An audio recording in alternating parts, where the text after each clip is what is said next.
NCTV-Newberry. This is Wolves Weekly with our special report on the aftermath of Hurricane Helene. Any event of that size will complicate the life of any student, but student athletes face additional concerns. Not only do they have any other students' worries about classes and housing and how their family and friends are faring, but they have to think about practice schedules, training sessions, rescheduled games, and other obligations. But as you'll see in this report, the Wolves still found time among all the chaos to serve others in a time of need. And then about an hour and a half later, it just did not look like Newberry. It was kind of freak, kind of sad. It was sad. You just didn't know what was out there. You didn't know what happened. Walked into campus, and the coolest thing I saw was once people kind of like the initial shock, immediately people started helping. R.A.D. Sean Johnson was already in the circle, picking up branches and limbs. And it's funny, I kind of make a joke, like he's picking up small limbs. It looks like he's doing no damage, but like little by little, it just added up. And you saw him, and you saw the Kylie, the softball assistant coach. He was helping Mr. Sean. Everybody, like you just started seeing everybody. Right off the bat, the biggest challenge was the cafeteria. How are we going to get students fed?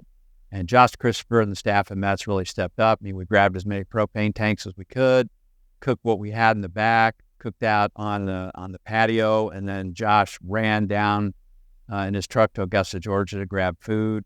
So I think that was the biggest thing, is watching everybody else on campus come together. Biggest hurdle was making sure I could get eyes on all my players, all my basketball players. We have 33 total on the team, and I needed eyes or to hear from them. If I couldn't find them, I checked in with the roommates, all that. And then once I started figuring out them, it was just like checking on Justina, Janiyah, Miss Kitty, and then just whoever I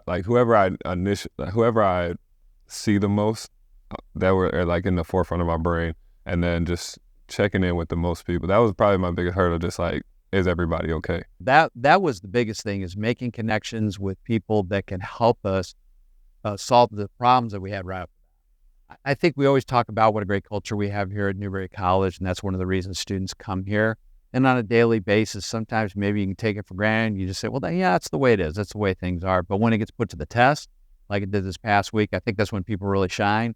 And you really saw the good in people come out, the willingness to help. The thing that really excited me was not only willingness to help ourselves on our own campus, but the fact that we reached out to the community, where it was going to somebody's house and helping with cleanup, going to serve meals, going to the city's recreation mobile to help, entertain kids who were out of school all week here in Newberry. Just all those things that happened just really was a testament to the students, the faculty and staff at Newberry College, where, we're going to help ourselves, but we're also going to help.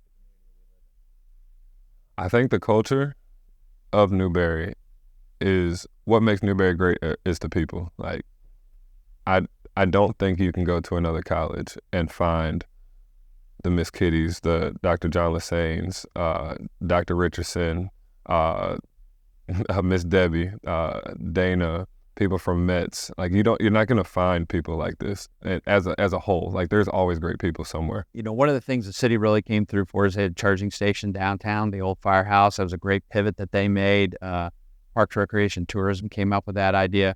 But that's something, on our own campus we need to think about, what kind of generators do we have? What kind of things do we need to set up in advance in case we face this kind of emergency again? And we'll do that. That's the great thing about the leadership group here. We're not going to point fingers. We're going to look at ourselves and say, hey, we had a really good response to this.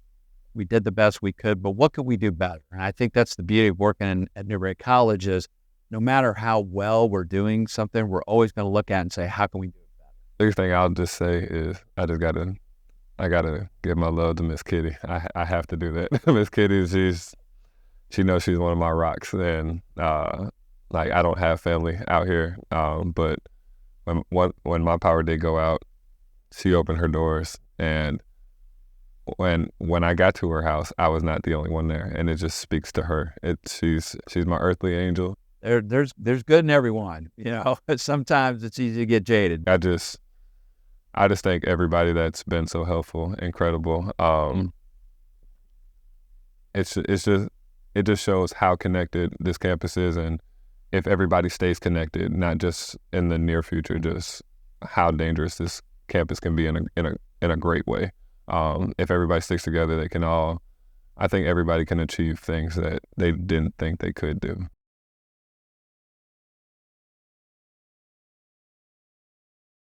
The Wolves' response in the wake of Helene led to a special honor last week when all student athletes at Newberry College were named South Carolina Army National Guard Players of the Week.